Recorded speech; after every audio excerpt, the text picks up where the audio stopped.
Help! Help! A startling short story of a suburban socialite and her sensational search for a satisfactory servant by Ed Wheelhan. The cry for help that went up from Mrs. J. Chickering Brooch was heard not only by every employment agency in the big city, but it also reached the ears of two dastardly crooks, Desmond Van Dert and his wife Gert. Supper time at Mildew Manor, the suburban home of Mr. and Mrs. J. Chickering Brooch. I just don't know what we're going to do, Chickie. Our butler has joined the Navy, the gardener has been drafted, and the chauffeur is with the Army Flying Corps. My personal maid has become a whack, and now all we have is that incompetent and impertinent cook holder. Well, for goodness sakes, why doesn't the lazy creature answer my foot buzzer? Go see what's keeping her Chickie. Yes, dear. Or maybe the buzzer is out of order. I'll call her. That's funny. She doesn't seem to be in the kitchen. Oh, Hilda. You. Hello, what's this? I'm quitting. I got a better job at the munition factory. Goodbye, Hulda. The ungrateful wretch. And to think that I paid her in full today, well, we simply must have a cook, Cheeky, so pick one up in town tomorrow. Yes, dear. The next day at the elite employment agency. Okay, mister? I'll take a chance, but I'm pretty sure I ain't going to like it in the country. You see, we live at Mildew Manor, which is in Scramville, which is a suburb, which is only 45 minutes from town. Which is pretty far. Hello, dear. This is Bernice O'Shaughnessy, our new cook. She is a city girl at heart, but I told her that she'd soon learn to love it here in Scramville. Yes, indeed. Bernice, Scramville is lovely. And now if you'll take off your things, you can get our supper.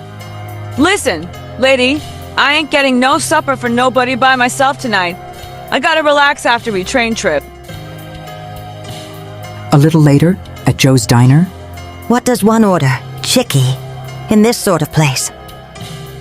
Well, if Bernice can cook half as well as that diner chef, dear, I'll be perfectly satisfied. Me too. Next morning at their house. Stay out of me kitchen. You? I'll be bringing breakfast out in a few minutes. Goodness, dear. Her disposition is even worse than Hulda's. But I suppose we've got to humor her. Oh, by all means. That same day, she calls her husband and his office. Yes, dear. I'm in conference. But what is it? And so when I just asked her to make the beds and do a little dusting, she flew into a huff and left. So you'll have to bring out another servant tonight. That night on the 5:15 train. Yes, indeed, Maneva. You will love our little home, and what's more, you'll be just like one of the family. Indeed. Well, if you don't mind, I'd prefer not to be like one of your family. I come from a pretty fine old family, myself, and, thank heaven, I still have a little pride left. Aw, what's the use, folks? Minerva only lasted a few days at Mildew Manor, so let's lower the curtain for a whole hectic month.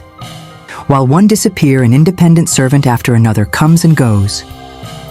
One day, Mrs. Brooch discussed her help problem with a sympathetic neighbor. I know just how you feel, dearie. I've had the same trouble myself. Honestly, Mrs. Kuchenflugel, the high-handed attitude of servants today is simply incredible. They all treat me with such contempt and superiority that at a time I could just scream. After a 3-hour gabfest. Well, it's nice to have seen you, and remember, dearie, keep your chains up. Meanwhile, down in the big city, in a Jody ice cream parlor, sat a slick crook, Desmond Dan Dert, and his wife Gert. Oh boy, have I doped out a slow robbery idea. Nah, Jackson, don't spill it here. Let's breeze back to our be it ever so humble. At home, Van Dert explained how he had heard of Mrs. Brooch's cry for help and also of her valuable collection of jams. And so, Toots, you are going to be her next servant. Locate the jewelry and bring it right to Papa. Sure, sounds solid, Van. Certainly, it can't miss. I'll fix you up some fake credentials, and before you know it, you have our hooks on the crown jewels of Mildew Manor. And so it was that a few days later, Fifi Bonjour started to work for Mrs. Brooch. When you finish making the beds and dusting Fifi, you can go down and get my lunch ready. Oui, madame. When Mrs. B had gone, Gert lost no time in searching for the jewel box. Here it is. Gee, this job is almost too easy. The old gal won't discover the loss of her valuable doodads until tomorrow morning. I'll make my getaway right after dinner tonight. But just then the telephone rang. Why, yes, Mrs. Kuchenflügel. I'll be glad to lend you my pearl necklace to wear to your party. Gone. My precious jewels have been stolen. Fifi, something terrible has happened. Oh, my Jews have disappeared. They were in a box in my dresser. Do you know anything about them? Oh, madame, none. Of course not. I only just come here, madame, but already I learned to love you. You are so good, so kind. Could steal from you? No, never. A moment later, Mrs. Brooch rushed upstairs. Hello, help.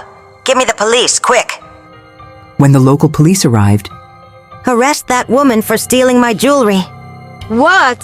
Why? It's Gert, the gypsy lady. How do you know she was a crook? I didn't, but I know she was much too nice and polite to be a servant. that night, while her husband returned from work. Look, Chicky the new help. Huh?